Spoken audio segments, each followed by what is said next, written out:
9। তাহলে 8.2-9 নম্বরটা দেখো, আয়তের দুটি সন্নিহিত বাহু। সন্নিহিত বাহু হলো যে দুইটা বাহু একটা বিন্দুতে মিলিত হয় তাকে সন্নিহিত বাহু বলে। তাহলে একটা বাহু আছে 3 সেন্টিমিটার, তো স্কেলটা তুমি 3 সেন্টিমিটার নাও, 0 থেকে 3 সেন্টিমিটার মতো নিবা, 0 থেকে কিন্তু নিবা, 0 থেকে 3 সেন্টিমিটার একটা বাহু। আর একটা বাহু আছে তোমার 4 সেন্টিমিটার, এটা কত আছে 4 সেন্টিমিটার। ঠিক আছে, আয়তটা আঁকতে হবে। তো এখন প্রশ্ন করতে পারো স্যার আয়তের তো কোণ দিলেন না, আয়তের তো কোণ আমরা জানি সবগুলা কোণ সমকোণ, আয়তের সবগুলা কোণ কি সমকোণ। তাহলে প্রথম যে কোনো একটা রশ্মি নিবা, রশ্মিটা অবশ্যই একটু বড় নিবা। তাহলে যে কোনো রশ্মি আমি সবসময় বললাম যদি চতুর্ভুজ আঁকো তাহলে অবশ্যই ই নিবা, তোমরা 7 ডি লিখছিলা। যে কোনো রশ্মি বি থেকে এই বাহুটার নাম দিলাম এ, এটা বাহু দিলাম বি। তাহলে আমরা সাধারণত আয়ত এই দিক দিয়ে বড় দেওয়া যায়, কিন্তু আমরা যেটা রেগুলার রাখি ওইভাবে রাখি, বড় বাহুটা নিচে নেই। যে কোনো সেই বি থেকে বাহু বি এর সমান করে বিসি অংশ কাটবো। কি কাটবো? বিসি। সিটা বড় হাতের অবশ্যই দিবা। বিসি অংশ কাটি কার সমান করে? বি এর সমান করে। এখন বিসি রেখাংশের বি বিন্দুতে কি আঁকবা? একটা লম্ব আঁকবা। কি আঁকবা? লম্ব। তাই আমি যে লম্ব আঁকি অবশ্যই এনে সমকোণ আঁকতে হবে।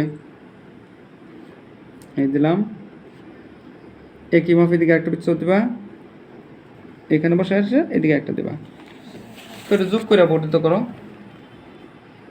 আচ্ছা, এর নাম বিএফ লম্ব আঁকি, এর নাম কি দিলাম? বিএফ লম্ব আঁকি। আচ্ছা, এখন ছোটো বাহুটা কোনটা? এটা না, এই বাহুর মাপ নেওয়া এই বিতে বসাইবা, বসে এসে এদিকে একটা বৃত্তচাপ দেবা।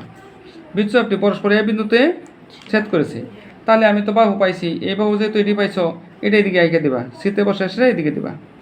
পরে আবার এই বাহুটার মাপ ছিল, এটার বিপরীত বাহুগুলো তো সমান, এতে বসে এসে এদিকে একটা বৃত্তচাপ দেবা। বৃত্তচাপ দুটি পরস্পর ডি বিন্দুতে ছেদ করেছে। তাহলে এ কমা ডি কী করবা? এ কমা ডি এবং সি কমা ডি যোগ করি। তাহলে এ কমা ডি আর এটা কি সি কমা ডি যোগ করি। তাহলে এ বি সি ডি উদ্দিষ্ট আয়ত। আমরা বলছি একটি আয়তের দুটি সন্নিহিত বাহু, এই দুটো মিলে কিন্তু সন্নিহিত বাহু, এই দুটো মিলে সন্নিহিত বাহু, এই দুটো মিলে সন্নিহিত বাহু, কারণ এই দুটো বাহু কি একটা বিন্দুতে মিলিত হয়েছে।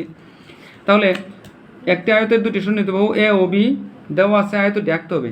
যে কোনো রশ্মি বি থেকে বাহু বি এর সমান করে বিসি অংশ কাটি।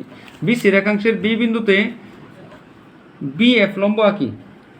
অথবা লিখতে পারো তুমি এরকম লিখবা, এই বি এফ এই টান্ডা দিবা, এটা লম্ব চিহ্ন, বি এফ লম্ব বি আঁকি। সবসময় রাখবা যেটা দাঁড়ায় থাকবে লম্ব আকারে ওটা আগে লিখতে হয়, পরে যারা পরে থাকবে ভূমি শয়ন রেখা এটা এদিকে দেখতে হয়।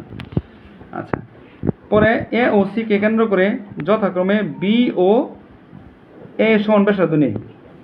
কোন এ বি সির অভ্যন্তরে দুটি বৃত্তচাপ আঁকি। বৃত্তচাপ দুটি পরস্পর ডি বিন্দুতে ছেদ করেছে। এ কমা ডি সি কমা ডি যোগ করি। তাহলে এ বি সি ডি উদ্দিষ্ট আয়ত।